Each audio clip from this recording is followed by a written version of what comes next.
खोसा साहब, आप चूंकि इस वक्त अपनी इलेक्शन कवरेज में भी मसरूफ हैं, लेवल प्लेइंग फील्ड के शिकवे, इलेक्शन कमीशन में गए, पाकिस्तान तरीके इंसाफ वहाँ कोई सबूत नहीं दे सकी और सिर्फ 3 नाम दिए, दरख्वास्त भी कोई नहीं दी। लेकिन इससे पहले जो सिक्योरिटी सिचुएशन डेवलप हो रही है, रेहान ज़ेब का कत्ल जो कि आज़ाद उम्मीदवार के तौर पे खड़ा हुआ था, आज ECP ने भी कहा कि मुमकिन तौर पे इंटरनेट बंद करना पड़ सकता है। क्या कहते हैं खोसा साहब इसके हवाले से आप? देखें गरीदा, ये पाकिस्तान की बदतरीन प्री पोल रिगिंग की जा रही है और एक ही पार्टी को टारगेट किया गया है। और अगर आप देखें तो ये लेवल प्लेइंग फील्ड तो बड़ी दूर की बात है। मैंने खुद सुप्रीम कोर्ट का चीफ जस्टिस के सरबराही में अदालत उज़्मा में मैंने वाज़ेह तौर पर कहा कि हम तो लेवल प्लेइंग फील्ड आपसे मांगने आए थे, आपने तो फील्ड ही हमसे जो है छीन ली है। और मैंने ये नहीं कि मैं कोई रिटोरिक ये आपके चैनल पे कह रहा हूँ, मैंने on the floor of the supreme court कहा ये बात। और मैंने कहा कि आपने जमहूरियत का कत्ल कर दिया है जिस अंदाज से आपने हमारा सिंबल लिया है, और विदर अवे करके तो है पार्टी को आपने तितर बितर करके बखेरने की कोशिश की है।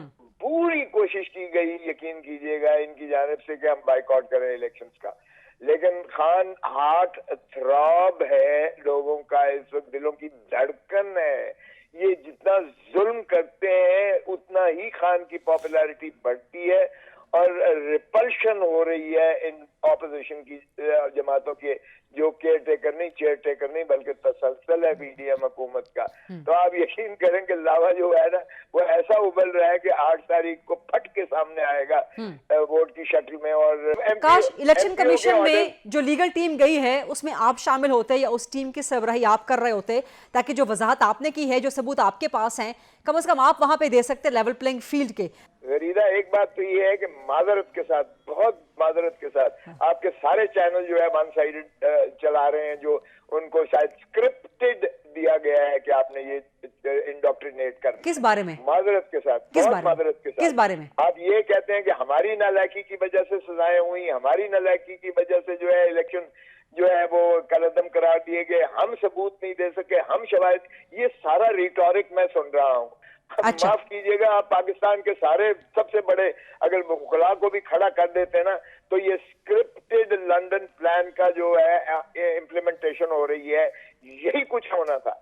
और सर खोसा साहब, आप कानूनदान हैं, आप कानूनदान हैं, आप सुप्रीम कोर्ट, ये इनडायरेक्टली सुप्रीम कोर्ट पे इल्जाम लग रहा है, ये इनडायरेक्टली सुप्रीम कोर्ट पे इल्जाम लग रहा है लंदन प्लान का। गरीदा, ये सरजमीन बेआईन बना दी गई है।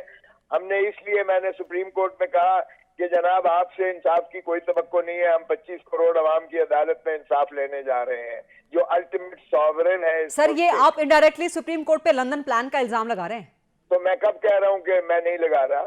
बिल्कुल लगा रहा हूँ। करें ना, मुझे कंटेम्प्ट में, तौहीन में बुलाएं, मैं तो बताऊंगा कि किस तरह से जो है सारा स्क्रिप्टेड जो है ये चल रहा है। आप कह रहे हैं कि सुप्रीम कोर्ट लंदन प्लान का हिस्सा है?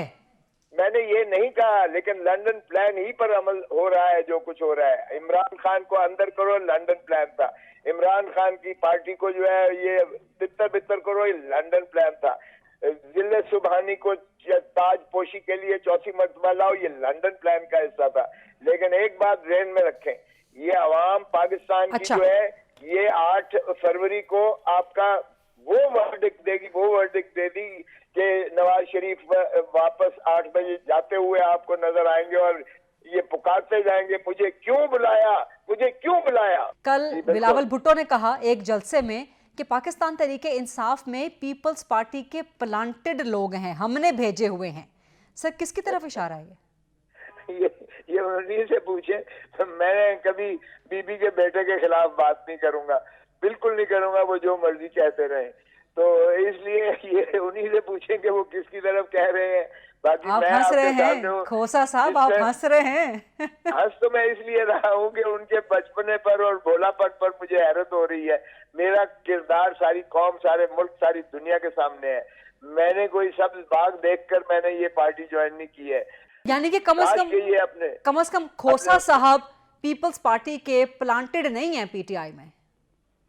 सवाल ही पैदा नहीं होता है, प्लांटेड का सवाल ही पैदा नहीं होता है। ठीक, मैं इस बात को इतना ही फजूल समझता हूँ कि मैं इसका जवाब देना भी पसंद नहीं करता। ठीक है, अब आप आम इंतखाबात में तो हिस्सा ले रहे हैं, क्या पीटीआई के इंट्रा पार्टी इंतखाबात में भी हिस्सा लेंगे सर? नहीं, मैं इलेक्शन नहीं लड़ रहा। मैं चूंकि जनरल इलेक्शन लड़ रहा हूँ, मैं पार्टी के ओहदेदार का कोई वो नहीं हूँ, लेकिन मैं अदरवाइज सीनियर नायब सदर पाकिस्तान तहरीक इंसाफ हूँ, जिसका जो है ये इलेक्शन नहीं होता। इलेक्शन 4 ओहदों के होते हैं, वो सेक्रेटरी जनरल का, चेयरमैन का, सेक्रेटरी इंफॉर्मेशन का और ट्रेजरर का। तो मैं already vice president, senior vice president PTI हूँ। मैं कोर कमेटी में भी हूँ और मैं एपेक्स कमेटी में हूँ। एपेक्स कमेटी और कोर कमेटी के इलेक्शंस नहीं हुआ करते।